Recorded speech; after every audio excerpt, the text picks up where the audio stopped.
Hello, everyone, and welcome to The Spiritual American. My name is Dr. Ann O'Hare, and I'm your host. And today we will be talking about isolation. And specifically, I'd like to talk about isolation as a coping mechanism for anxiety or fear. Could also be depression, but I hesitate to talk about depression too much specifically because I don't have that much experience with it. I'm more on the anxiety side of things, but I think that they're two sides of the same coin. So let's see how this goes. Before we get started, please consider like, sharing, and subscribing. As you know, that will help YouTube to share this content with more and more people. And of course, please consider sharing with your friends and family as well. So isolation. I've heard some terms coming around now, social anxiety, things like that. Like the person doesn't like to be around people. They feel very uncomfortable, so they'd rather be by themselves. I feel like this wanting to be by yourself because to be away from other people could be something that's healthy for a period of time. But the topic is isolation doesn't work. So isolation in my understanding and my experience is not a permanent solution. Maybe it's and I would not call isolation as the thing that I'm talking about that's positive. Actually, solitude or trying to take care of yourself or withdrawing, pulling yourself away for a while to take care of yourself, I wouldn't really call that isolation. But I think people feel isolated. I think that that's a different quality. And I have a couple of examples of this where the person doesn't seem to be able to break out of their feeling of not being able to connect, let's say. So we had a student who was coming to class, and it was an online class. And he was talking about how he wants to have a class, like an in-person class, to meet people and to get connected and so forth. And I remember giving some suggestions like, why don't you try this? And he was like, well, I can't do that because I got to take care of my grandkid and whatever, and I can't do that. And then the next time he would come and he would say, well, I really want to get connected and I really wish that this was in person and so forth. I wish this was more than once a week. I said, well, did you try the veterans, the VFW, whatever? I was giving different suggestions. No, I don't like it there because whatever. So my feeling was with this person was sharing their feelings like that they want to feel connected, but at the same time, there was something stopping them from reaching out. I'm going to call that isolation. For whatever reason, there's some feeling like I need this, but I really don't want it because of this or that. Another situation, another person that I know who was invited to a party, let's say, and they have anxiety, whatever they would call social anxiety. So they would sit in the car and not go into the party. So they would sit there and suffer in the car because they don't want to be with other people. In my experience too, I think that the attitude about this is the thing that's the most important. We don't want to feel powerless. And we always want to feel like we're trying to improve. So I think there is a time to move away from people. There is a time to spend time by ourselves. I would call that solitude. You see how the attitude is different? It's not isolation, it's solitude. Solitude means I'm doing it on purpose. But I think what happens is because there's anxiety, maybe there's depression, maybe there's, in that case of that other student, maybe there's a little arrogance or a little frustration or anger or something that keeps us from reaching out or getting connected, or maybe keeps us stuck in that kind of isolated situation. So I wrote here a couple of reasons what could keep us in that mode. First of all, it's that attitude, like I said. So fear is one attitude. I'm afraid of being with people. The other thing might be memories. Something happened. I was in a group and I didn't like that. Actually, that happened to me once too. I was a little shy about getting involved in a group one time because of something that happened previously. So I think that has merit also, that maybe we have had an experience in the past where we kind of got burned, so to speak, or we felt some hurt feelings. So we're a little bit shy about meeting new people or getting involved with other people. So the other one is protection. I'm staying away to protect myself. Again, none of these things are really wrong. It's just, am I using it as a lifestyle? Am I creating it like this is the way I live now forever? Or is it just a way that I'm coping for now? I think it's perfectly fine to separate. As a matter of fact, I think it's necessary to remove myself from certain situations sometimes to get my bearings and then come back in. The idea is that you want to come back in with your self-respect restored and your fear kind of taken care of, like I took care of my feelings. The other thing is comfort zone. Maybe we got into a comfort zone. This one person I'm thinking of, she says, I have social anxiety and so forth. And she's very comfortable, eating by herself, staying by herself, the whole thing by herself. There was like a little anxiety, depression situation there going on too. And then sometimes she would say to me, well, I need to get out more and meet people and so forth. But then we're getting into the solutions of what I think would be helpful to do about this. It's funny because as I'm talking about this, the word isolation has a negative connotation because it means that you're on purpose keeping yourself away from everybody. But I just got through talking about several reasons why it would be good to do that.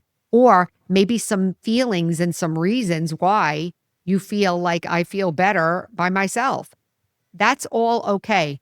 What I want to talk about is like the long-term plan. The long-term plan maybe isn't to stay by yourself forever. So how do I begin to process my feelings so that I can begin to open myself up to more relationships or more interactions with others? Well, one thing is to see how you feel. What is it that you actually feel? Are you afraid because of something that happened before? Are you angry at people? Are you mad at people? Have you created like this kind of judgmental situation in your mind? Like, oh, I don't like people. I hate people. I can't stand people. I've seen people like that they've really created a scenario that they say, I hate people and so forth. I don't think anybody really hates people. I think we've just created these little things to kind of protect ourselves from feeling hurt. In our quiet moments in meditation, we can take a look at how we feel about these things that we don't want to get involved in. What is it about that situation that is bothering me, or how do I feel when I'm in those situations? Is it something that I have to do? Maybe I don't. Maybe I don't have to do it. But maybe I'm throwing out the baby with the bathwater, so to speak. Like maybe just because I don't like going to parties, I'm saying I don't like being with any people or I don't like any socialization, which may not be the case.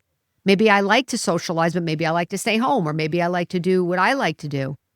One of the suggestions that people make about reaching out or being more social is to get involved in an activity that you like, not to meet people, but just because you like it.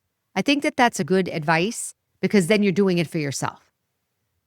The attitude of self-care is very important. But the title of this is Isolation Doesn't Work. And I mean that it doesn't work forever. And I think that the attitude of I'm trying to stay away from people is not healthy long term.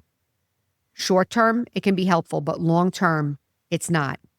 So the other thing is I want to talk a little bit about being frozen. Maybe you have decided that you're going to do something and then the fear kind of stops you. So again, the same person that I'm thinking of who has anxiety, and she would call it social anxiety. And I've shared this on the podcast before, she had a trip to Europe and she called me and said, I missed the plane.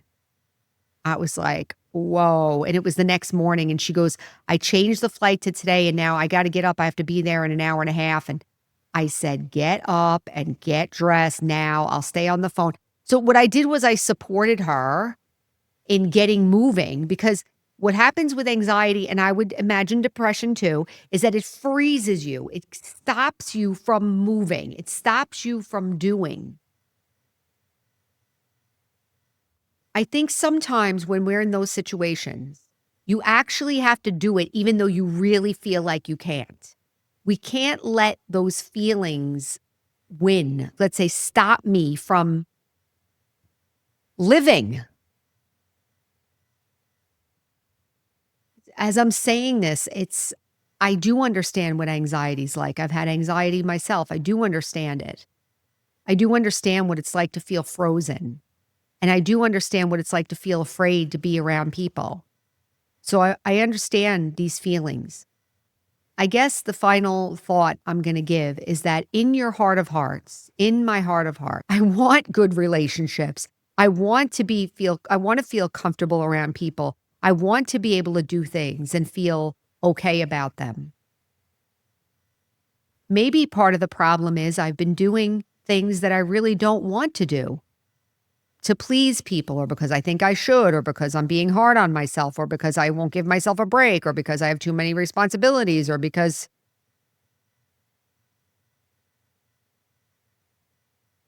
and then the resistance comes and then I'm like, well, I don't want to do anything. I had one friend who said, I'm going under. And that meant that she's not answering the phone and she's going under the covers and that's it. I'm going under. And that's okay. Because she was like, I mean, she wouldn't go under forever, but she knew it was like, okay, time to break.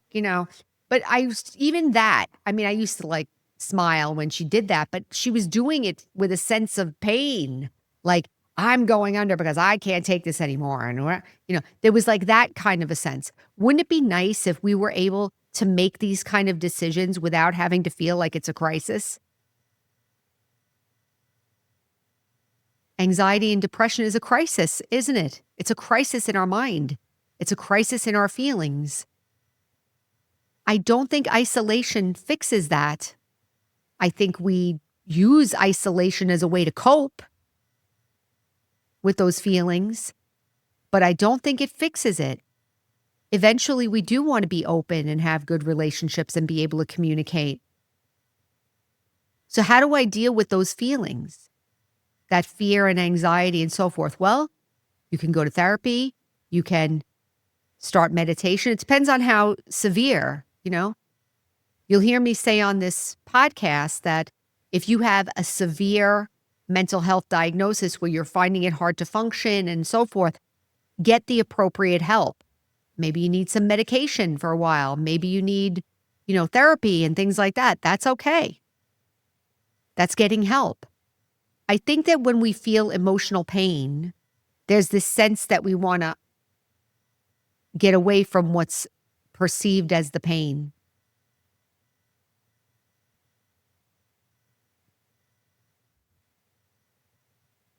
I'll add one last point here. In meditation, what we're doing is we're actually watching our mind. This is interesting because, like I just said, like when you feel pain, you want to separate from something. A lot of times in our mind, we're having pain in the mind and we're blaming or we're thinking that the pain that I'm experiencing is because of what's happening. That's a typical blaming that we have, which it seems logical because I wasn't upset before this happened and now this happened, now I'm upset. So it's like 1 + 1 = 2. Okay, it must be because of that I feel upset. But we understand from basic spirituality and the laws of karma that that's not really true because you can have two people in the room, something happens, and one person gets upset and one person doesn't. So that must mean that there's something in me that I can look at that has nothing to do with the situation, nothing to do with the people, nothing to do with the circumstances, that I can look at. Why do I feel upset? Do I feel inadequate? Do I feel jealous? Do I feel sorry for myself? How do I feel about myself? I wrote down here, see how you feel. Sometimes we're so focused on the external situation and trying to remove it, trying to stop the pain, that we don't look at the self. So solitude is good, but the attitude is of self-care. So I'll wrap it up by saying this. Isolation over a long period of time is not good because it's not really solving the problem. Okay? If I have emotional stuff, anxiety, depression, or whatever, it would be helpful for me to work on that. Sometimes I can't work on that if I'm being pulled left and right by relationships or situations or obligations or responsibilities. Obviously, I need to make time. But again, it's that attitude of self-care, that attitude of love. I'm taking time for myself. It's not, I got to get away from these people. I can't be with these people. I'm not good in crowds. No, right now, I'm feeling upset and I need to take care of myself.